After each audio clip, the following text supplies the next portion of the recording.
And then I'm going to show these people what you don't want them to see. I'm going to show them a world without you.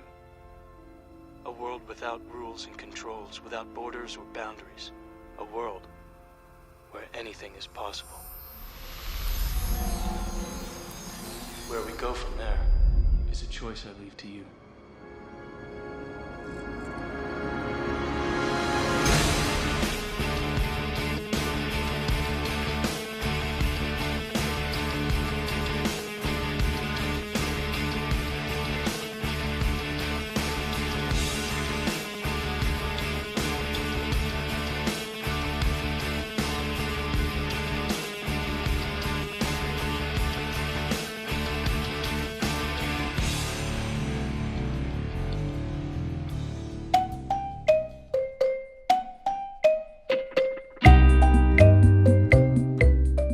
Dans mon dernier épisode, je vous ai conseillé de commencer l'écriture de votre roman en vous lançant directement dans la rédaction d'un premier jet, en vous laissant guider par votre inspiration. Et si certains d'entre vous pensent qu'il n'y a rien de plus naturel que de commencer par là, je ne doute pas un seul instant que d'autres sont en train de s'arracher les cheveux et de se dire que commencer par le premier jet sans faire le moindre plan est une absurdité, qu'ils ont déjà essayé et que ça ne fonctionne pas, qu'ils n'arrivent jamais à aller au bout et qu'ils finissent toujours par faire des plans, des descriptions de l'univers, etc., sans quoi ils n'avancent pas. C'est pourquoi, avant de poursuivre, j'aimerais clarifier quelque chose de très important. Je vous ai en effet conseillé de commencer par le premier jet en vous disant de bien faire attention à débrider votre imagination, de ne vous imposer aucune limite. Mais à aucun moment je n'ai véritablement décrit le premier jet, si ce n'est pour dire qu'il s'agit de la première version de l'histoire. Alors prenons le temps d'un épisode pour décrire très précisément ce qu'il faut entendre par premier jet. Communément, tout le monde admet que le premier jet d'un roman, c'est la première version rédigée du roman. Que même si celui-ci n'est pas parfait pour de multiples raisons et doit être retravaillé, il s'agit tout de même au moins dans la forme générale d'un roman. En gros, un texte avec des chapitres, des textes narrés, des dialogues, du style, etc. Bref, tout ce qui fait qu'un roman est un roman. Et d'ailleurs, cela correspond bien à ce que l'on conçoit aussi dans les autres disciplines de l'écriture. Par exemple, si vous écrivez un scénario de film, on aura tendance à dire que votre premier jet sera la première version de la continuité dialoguée, autrement dit, la première version de ce qui est prêt à tourner. Eh bien moi, je trouve qu'il est idiot de donner une telle définition au premier jet, je m'inscris en faux par rapport à cette conception des choses, et je voudrais proposer une autre définition.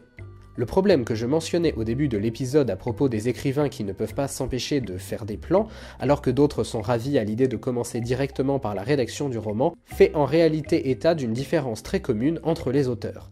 En effet, si vous interrogez les auteurs sur leur méthode de travail, vous vous rendrez rapidement compte que vous pouvez les diviser en deux grandes catégories. D'une part, il y a ceux qui ont besoin de faire des plans, de préparer le roman minutieusement avant de se lancer dans son écriture. Et d'autre part, il y a ceux qui, au contraire, ne peuvent pas écrire s'ils ont un plan, qui ont besoin, lorsqu'ils commencent à écrire, de ne pas savoir où ils vont. S'agit-il de réels besoins ou d'habitudes, de tempérament ? En réalité, cela n'a pas la moindre importance. Le fait est cependant que la différence existe, qu'elle est bien réelle et que ces deux types d'auteurs paraissent bien souvent complètement incompatibles les uns avec les autres. Il y a de nombreuses façons de désigner ces deux catégories d'auteurs, mais de mon côté, j'ai l'habitude, comme beaucoup d'autres, de les appeler les architectes et les jardiniers. Les architectes sont évidemment ceux qui font des plans, qui prévoient leur roman à l'avance, et les jardiniers sont ceux qui commencent par l'écriture du roman. L'image étant qu'ils commencent par planter une graine et se contentent de voir comment ça pousse ensuite.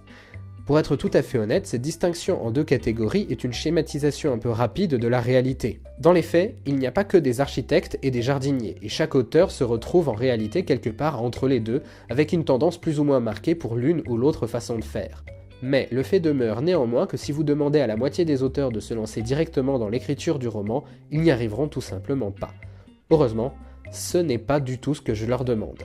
Et c'est pour cela qu'il faut revenir sur la définition exacte du concept de premier jet. Comme je l'ai déjà expliqué, ce que j'entends par premier jet, c'est une première version de l'histoire, un moment de l'écriture où vous laissez votre imagination se débrider et commencez à écrire sans vous fixer la moindre limite. Rien dans cette définition ne donne la moindre information quant à la forme concrète que doit prendre ce premier jet, et c'est précisément le but. L'idée du premier jet, c'est justement que vous écriviez une première version de l'histoire sans vous imposer la moindre limite, et cela vaut donc aussi pour la forme. L'idée, c'est justement que vous écriviez cette première version de l'histoire sans vous soucier de rien, et donc aussi sans vous soucier de savoir à quoi ressemblera concrètement cette première version. Vous êtes libre de donner à votre premier jet la forme qu'il vous plaira. Si vous voulez commencer par une version entièrement rédigée du roman, c'est vous qui voyez. Si au contraire, vous préférez commencer par un résumé, c'est votre affaire. Et si vous voulez avoir un document qui mélange des parties résumées, des moments entièrement narrés avec quelques idées de dialogue écrits dans la marge, grand bien vous fasse. En fait, rien ne vous oblige même à ce que ce soit un document écrit. Si vous avez envie de dessiner votre premier jet, allez-y. Si vous avez envie de vous enregistrer à l'oral, pas de problème. Vous pouvez aussi, plutôt que de vous emmerder à faire des phrases, faire une liste d'événements placés dans un ordre plus ou moins chronologique, tout marqué sur des post-it ou faire une grande fresque avec vos enfants. Faites comme bon vous semble. En réalité, votre premier jet pourra bien faire 200 ou 400 pages que ça n'y changera rien. Un premier jet sera toujours un premier jet et sera toujours une étape nécessaire pour pouvoir se lancer dans le travail d'écriture du roman. En effet, le premier jet, je l'ai dit, c'est la matière première avec laquelle vous allez construire votre roman au final. Et même un auteur qui ressent le besoin de tout planifier se retrouve bien obligé, à un moment ou à un autre, pour pouvoir faire son plan, de laisser libre cours à son imagination. S'il n'a imaginé aucune scène au préalable, comment peut-il espérer construire son plan? Avec du vent ?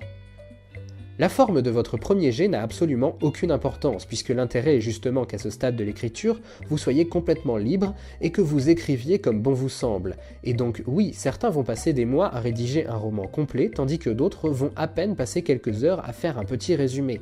Mais qu'importe, tant que la matière première est là, on peut commencer à travailler, non? Et ce n'est pas parce que les uns rédigent une version de roman dans son ensemble qu'ils sont plus avancés, plus inspirés ou plus talentueux que les autres. Le seul véritable avantage qu'ils gagnent à procéder ainsi, c'est qu'en ayant passé bien plus de temps et d'énergie sur leur premier jet que les autres, ils ont naturellement pris le temps de développer beaucoup plus d'idées, beaucoup plus de détails. Et ainsi, à ce niveau-là, ils ont effectivement pris de l'avance par rapport aux autres étapes de travail.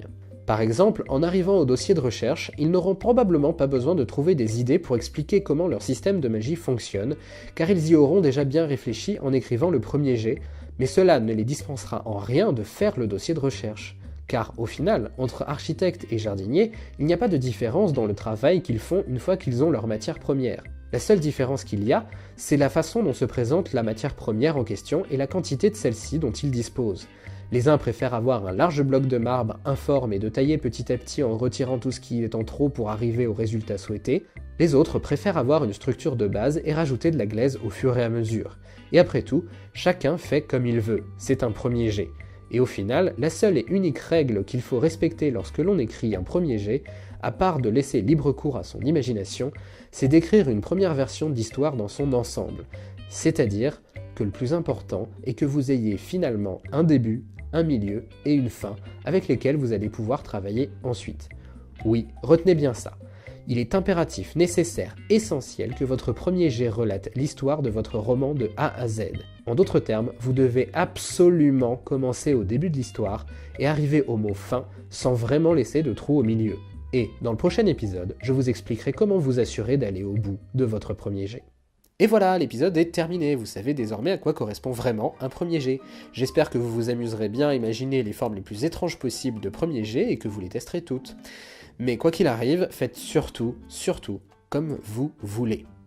Si la vidéo vous a plu, likez-la, laissez un commentaire, abonnez-vous à la chaîne en n'oubliant pas de cliquer sur la cloche. Mais si vous voulez vraiment m'aider, partagez-la sur les réseaux sociaux, parlez-en à vos amis qui écrivent et même à tous les autres.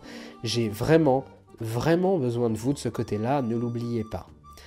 Comme d'habitude, je vous laisse le lien vers mon site dans la description où je publie tout un tas d'articles sur la technique et le monde de l'édition. Par ailleurs, je vous annonce aussi que j'ai décidé de donner des cours d'écriture par correspondance, alors si ça vous intéresse, n'hésitez pas à jeter un œil au lien dans la description. Sur ce, à la semaine prochaine et n'oubliez surtout pas d'écrire.